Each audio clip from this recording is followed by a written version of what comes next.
Even in Dagestan, when he's fighting, people goes to sleep and they watch his fight in the morning.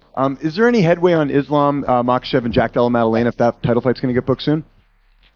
I'll let you know when we get it done. Islam Makhachev and Ilia Topuria are trading shots as tension in the UFC rises. While Conor McGregor teases his long-awaited return and Max Holloway's injury threatens to sideline him for a significant stretch. Adding to the drama, Khabib may have accidentally leaked Makhachev's next fight before the UFC could announce it. Meanwhile, Daniel Cormier is publicly clashing with Michael Bisping over Topuria's criticism, fueling even more chaos in the MMA world. Although fans have been buzzing about a potential Makhachev versus Topuria matchup, it appears Islam has other plans. During a fan session in New York, Khabib revealed that Makhachev's next opponent will actually be Jack Della Maddalena, with the fight set to take place at Madison Square Garden later this year, and, according to him, the deal is already по done. поводу того, что тебя сместили внезапно от первой строчки pound for pound. Ну это маркетинг. Они делают это специально, чтобы разогреть этот бой. Ну, у людей уже есть интерес к этому. Значит, они делают правильно, и мы будем бороться за первое место. This leak confirms what Makhachev had been hinting at in recent weeks after successfully defending his lightweight title multiple times. Islam openly stated he was ready to move up to welterweight, vacated his lightweight belt, and mentioned he was 90% sure his next fight would take place in November. His team had already discussed potential opponents, and Jack Della Maddalena had shown interest in defending his new title against Makhachev. Khabib's comments have now seemingly confirmed the opponent, venue, and timeline. Since winning the belt, Jack has welcomed all challenges, and when asked about Makhachev, he confidently said, "Come get it," making it clear he's ready for a title defense before the year ends. This video, man. How to beat Ilia Topuria. Let me see, bro. How do you think you would beat Ilia Topuria? Or grab him with a scope of the chest and slap that little nose off him, yeah? Ding dong everything he is, yeah? I'm fucking Spanish. I'm in my bed, bro, yeah? I'm in my bed, I think bare knuckles fall and let's see what's what. We're bouncing the yoke, have a bone, Jack Della Maddalena has also said that Makhachev deserves a title shot, even if it means bypassing other welterweight contenders, noting his friendship with Alexander Volkanovski and expressing a desire to get payback for Volk's losses too. Islam for Makhachev, this next fight isn't about belts or weight classes, it's about proving he's the #1 fighter in the world. He still sees himself as the UFC's top pound-for-pound athlete, and views the welterweight belt as the perfect way to reinforce that claim. Meanwhile, Ilia Topuria's recent rise to the top of the pound-for-pound rankings hasn't sat well, with Islam, who criticized the list by saying that popularity and UFC promotion now seem to matter more than actual accomplishments. And all that. Before we get into the next one is the Islam fight. You know, Dana said recently, if Islam beats JDM, you have that super fight. Is that at welterweight or is that at lightweight? Because I think if it's at lightweight, you're going to run into the same Max Ilia problem where Islam's going to regret going up to 170, then coming back down to 155. Now that Ilia's got his footing, Ilia's only going to get better at 155.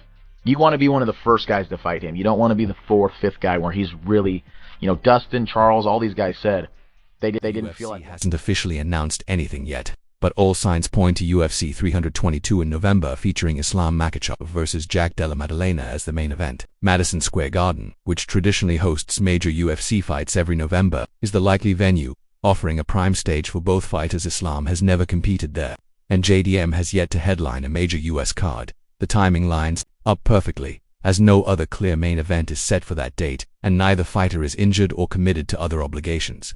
Meanwhile, Max Holloway is dealing with an injury that could affect his schedule, which was not revealed by Holloway himself but indirectly confirmed by UFC President Dana White. He lived up to his nickname, the Diamond, and talking about him being strong like a diamond, I mean, my right hand still hurts. Big ass head, you know what I mean? As I told him after the fight, you know, but I see a lot of people talking about who's next, who's this.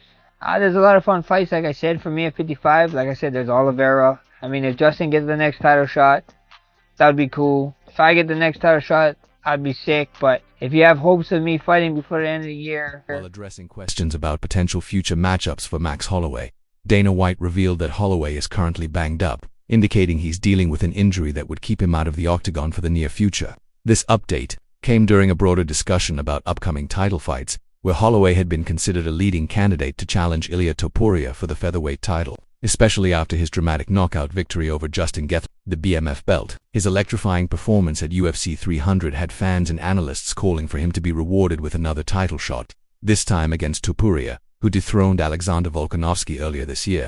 However, Dana's recent comments suggest that Holloway might not be ready soon enough to align with the UFC's preferred timeline, potentially delaying the highly anticipated matchup. But if you have hopes of me fighting before the end of the year, probably not gonna happen. I see a specialist sometime this week, and I already met with my doctor. Now I gotta go meet the specialist, but things are not looking too up of me fighting one more time this year. So all that fight talk, I guess, is on stilts. So we just get to see how the 55 is gonna plan out. I get to enjoy, be a fan a little bit. The news is frustrating for fans given the current state of the featherweight division, as Ilia Topuria has expressed his desire to fight again before the end of the year, and Holloway was arguably the most exciting and legitimate option. With Holloway potentially sidelined, the UFC may be forced to explore alternatives like Movsar Evloev, Brian Ortega, or even a rematch with Alexander Volkanovski, though none of these matchups generate the same hype as a showdown between Topuria and Holloway. So far, there has been no official statement from Holloway or his camp regarding the nature or severity of his injury,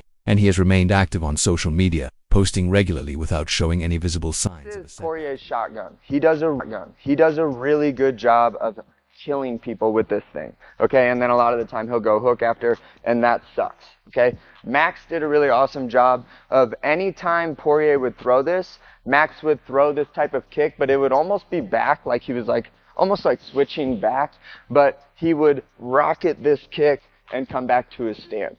A lot of what we can do in martial arts, especially when we have kicks involved, is not This has fueled speculation that Holloway's injury may not be very serious and that the UFC is simply planning cautiously in case his recovery takes longer than expected. The situation is especially intriguing because Holloway had already shown interest in a super fight with Topuria shortly after UFC 300, even joking about fighting him in Spain to play into the regional rivalry. That would make the matchup even more marketable.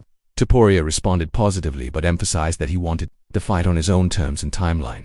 With Dana White's recent comments, however, it now seems that this highly anticipated clash could be delayed or even passed over entirely. The UFC has not yet confirmed which card Topuria will headline next, but if Holloway isn't available, the promotion will likely pivot to other contenders. Sorry, Max, just one more. Yeah. I know you had good praise for Ilia there. Dana was in here. He said you are still the BMF champion, but Ilia's strutting around backstage with the UFC belt on one shoulder and his BMF one on the other. Just your thought on that.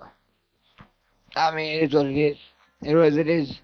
It wasn't, could you imagine Islam walking around with 2 belts after knocking out Volk?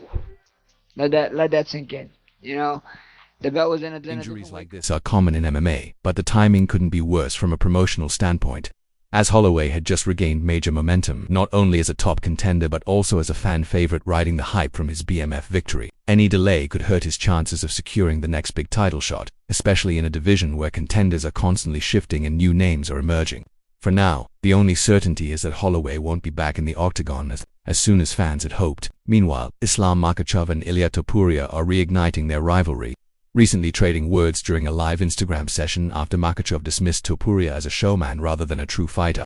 The exchange was brief but tense, following several days of indirect jabs where both men questioned each other's rise and criticized how the UFC is handling rankings and potential The only fighter to beat Islam. I don't see Islam losing again. I think if it's not Ilia, it's nobody. Yeah, Ilia can beat Makhachev, and I think JDM also beats him, though. That's my take. I think JDM also whoops Makhachev like a bitch. Makhachev hasn't held back when discussing the pound-for-pound rankings, openly criticizing the UFC for using them more as a marketing tool than a true measure of merit. He argued that the rankings are no longer about who defeated the toughest opponents or dominated their division, but instead about who generates views, makes headlines, and fits the UFC's promotional narrative. He even singled out Topuria as a prime example, labeling him a showman who knows how to sell fights but hasn't truly faced or beaten elite contenders. Khabib recently said that he wanted you to face Charles before fighting Islam. He believes you beat Charles. What did you make of Khabib's comments, and why do you think he wanted you to fight Charles before fighting Islam? Honestly, I don't care what he wants. Question for Ilia Topuria. The former UFC lightweight champion Islam Makhachev was critical of you this week. He went on an interview and We don't give a fuck about him, so save that question. Topuria hasn't stayed quiet either.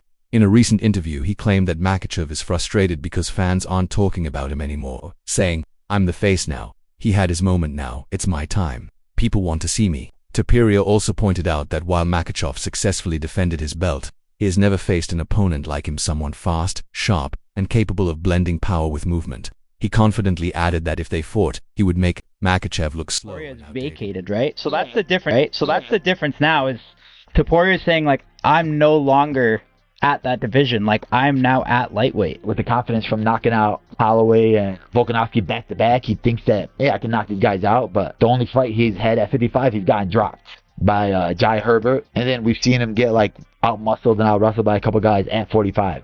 I think Islam's just going to be way too big for him. Makhachev, who has already dominated most of the top contenders at lightweight, has been vocal about moving up to welterweight for a second title, but with no clear opponent or immediate booking at 170. Talk of a super fight with Topuria recently claimed the featherweight belt from Volkanovski has started to gain serious momentum. He dismissed Topuria's skills by pointing out that he's been led and out-wrestled by a couple of fighters at 145, insisting that his own size and strength would be overwhelming. Still, what makes this exchange more than just trash talk is the timing, as Makhachev made it clear he would meet Topuria, but only to settle the #1 pound-for-pound debate. In his own words, "We will fight for #1, not belts, not names #1 should be next for Ilia. Who should be next for Ilia? 55 has always been so cloudy at the top. Maybe Gaethje.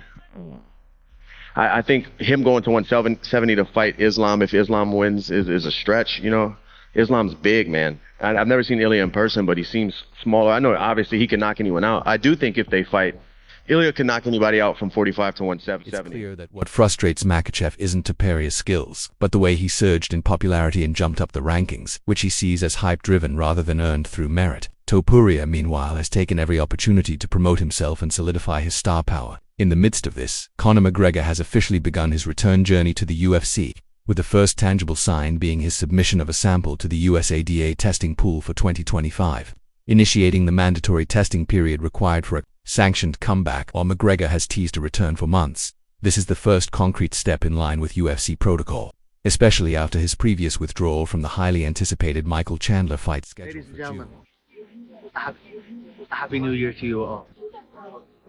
I'd like to announce the return date for myself, the notorious Conor McGregor. The greatest comeback of all time will take place in Las Vegas for International Fight Week on June the 29th. Come a little closer. And the opponent, Michael Chandler. And the weight, Mr. Chandler, 185 pounds.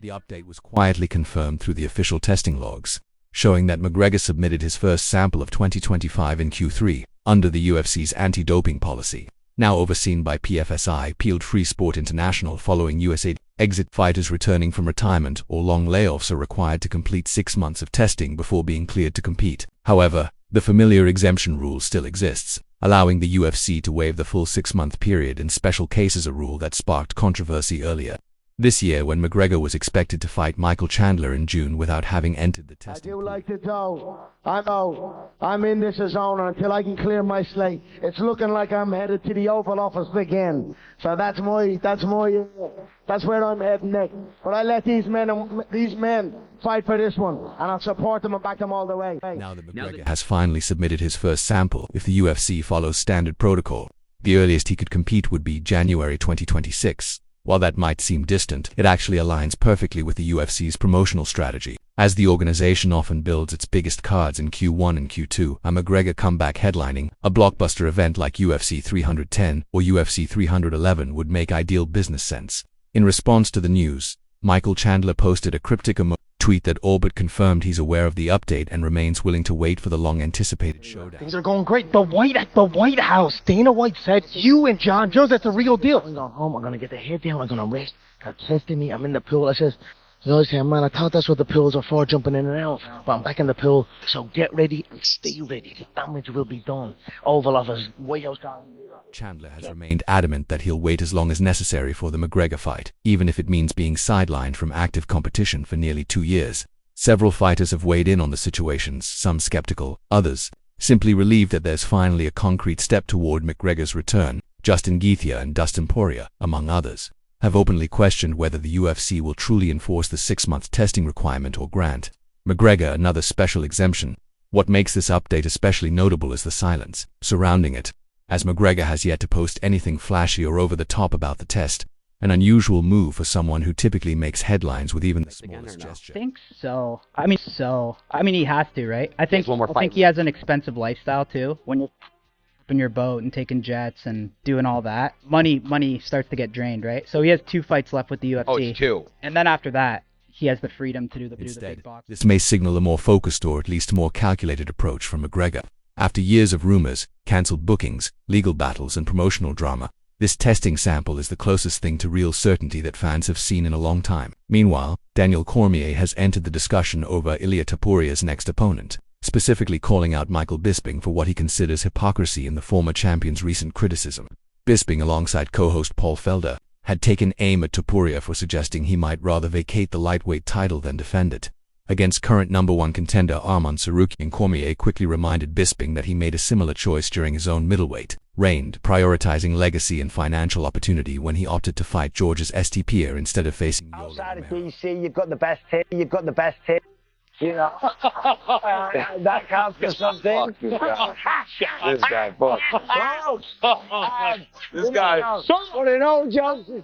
Ilia Topuria claimed the UFC lightweight title with a stunning knockout of Charles Oliveira at UFC 317, and immediately after, he engaged in a heated face-off with Paddy Pimblett inside the cage, setting the stage for what many view as a lucrative money fight. While Arman Tsarukyan's impressive record and recent victory over Beneil Dariush make him the rightful next challenger, Topuria seems more focused on leveraging his star power, and in the UFC, that often means chasing the bigger draw. Michael Bisping voiced his frustration on his Believe You Me podcast, comparing Topuria's stance to John Jones, who was accused of ducking Tom Aspinall by teasing retirement. Paul Felder backed Bisping, insisting that champions should always face the toughest possible test. For more updates and breaking UFC news, make sure to subscribe to my channel.